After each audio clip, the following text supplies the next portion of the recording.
Good morning, students. Today I am explaining you the remaining of the same chapter. Brought stretched his hand. गाफूर ने अपने हाथों को फैलाया. took the money और पैसे लिए.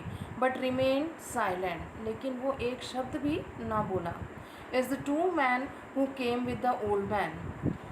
दो आदमी जो उस वृद्ध व्यक्ति के साथ आए थे were about to take the rope round the animal's neck. वे उस बैल के गले में रस्से को लपेटने लगे. He suddenly stood bold upright. अचानक से वो खड़ा हो गया. डोंट टच दैट रोप. और चिल्ला कर बोला, इस रस्से को हाथ मत लगाओ. आई टेल यू, मैं तुम्हें कह देता हूँ. बी केयरफुल, सावधान रहना. आई वॉर्न यू, मैं तुम्हें चेतावनी दे रहा हूँ. He cried out hoarsely. बहुत बुरी तरह से वो चिल्लाया. They were taken aback. Why आज the old man in surprise. उसने उस रस्से को वापस कर लिया. क्यों? उसने बड़े आश्चर्य से पूछा. There's no why to it. यहाँ पर क्यों का कोई मतलब नहीं है. He is my property. ये बैल मेरी संपत्ति है. किसने कही ये बात? गाफूर ने. I shall not cell him. मैं इसे बेचना नहीं चाहता. It's my pleasure. ये मेरी खुशी है. ही आंसवर्ड इन द सेम टोन. उसी टोन में उसने उत्तर दिया. And through the note away. और वो 10 का नोट था, उसे फेंक दिया. But you accepted the deposit yesterday. लेकिन तुमने कल तो वो पैसे डिपॉजिट कर लिए थे. All three said in a chorus. तीनों व्यक्ति एक साथ बोले. कोरस मतलब समूह में. Take this back. इसे वापस रख लो. He answered flinging the 2 rupees across to them. और वह 2 का नोट भी उनकी तरफ उसने फेंक दिया. Gafur begged for rice water from the neighbours. Gafur चिल्ला चिल्ला कर पड़ोसियों से चावल का पानी मांग रहा था. And fed Mahesh. और वह महेश को खिलाने लगा. Petting him on the head and horns. उसने उसके सिर को और उसके सिंग को थपथपाया. He whispered vague sound of endearment to him.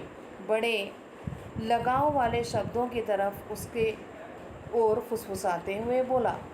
It was about the middle of June. जून के मध्य का महीना था. Nobody who has not looked at an Indian summer.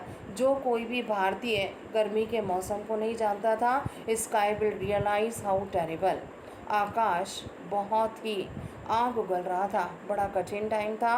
How unrelenting the heat can be. बड़ी कठोर गर्मी थी. Not a trace of mercy anywhere. कहीं से भी दया का नामो निशान नहीं था. Today even the thought that someday this aspect of sky would change. आज ऐसा विचार किया जा रहा था कि आकाश में बदलाव आएगा. That it would become overcast with soft moisture laden clouds was impossible. लेकिन बादलों का नामो निशान असंभव था. It seemed as though the whole blazing sky would go on burning day. सारा दिन गर्माहट का निकला. After day endlessly to the end of the time. समय के अंत तक.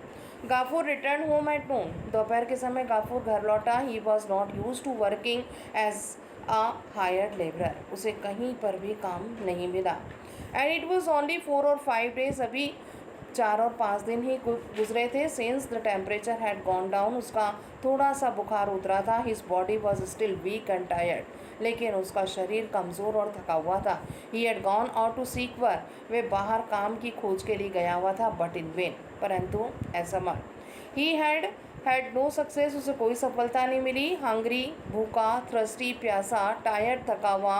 Everything was dark before his eyes. उसकी आंखों के सामने सब कुछ अंधेरा था. Is the food ready Amina. बेटी को आवाज़ लगा के पूछा, क्या खाना तैयार है? He called out from the courtyard. Gafur ने आंगन से ही आवाज़ लगाई अपनी बेटी को. Without answering. बिना कोई उत्तर दिए. His daughter silently came out. उसकी बेटी बिल्कुल चुपचाप बाहर आई. And stood leaning against the wall. आकर दीवार से टिक कर खड़ी हो गई. Is the food ready. खाना तैयार है क्या? गाफूर ने दोबारा उससे पूछा. रिसीविंग एन आंसर की कोई उत्तर मिले. What do you say? No. Why. क्या कह रही हो तुम? नहीं. क्यों? No rice. क्योंकि घर में चावल ही नहीं है. Why didn't you tell me in the morning. तुमने मुझे सुबह क्यों नहीं कहा? Why I told you last night. क्यों? मैंने गत रात्रि ही आपको कह दिया था. I told you last night mimicked Gafur. Gafur बेटी की नकल उतारने लगा। How M I remember what you told me last night. मुझे कैसे याद रहेगा तुमने गत रात्रि कहा था। His anger grew more and more violent. अब उसका जो गुस्सा था वह हिंसा में बदल रहा था। At the sound of his own voice of course there is no rice. बेशक घर में चावल नहीं है। He growled. गाफुर गुर्राया with his face more distorted than ever. चेहरे पर काफ़ी क्रोध था। What does it matter whether your father eats or not? इससे क्या फ़र्क पड़ता है तुम्हारे पिता को भोजन मिले या नहीं। But the young lady must have her 3 meal. लेकिन तुम्हें दिन में 3 बार भोजन चाहिए। In the future I shall lock up the rice. अब भविष्य में मैं जब भी बाहर जाऊंगा तो चावल के डब्बे पर ताला लगा दूंगा। When I walk. Give me some water to drink. तुम मुझे पानी ही पीने को दे दो। I am dying of thirst. मैं प्यास से मर रहा हूँ। So you have not any water either. अब कहोगी पानी भी नहीं है।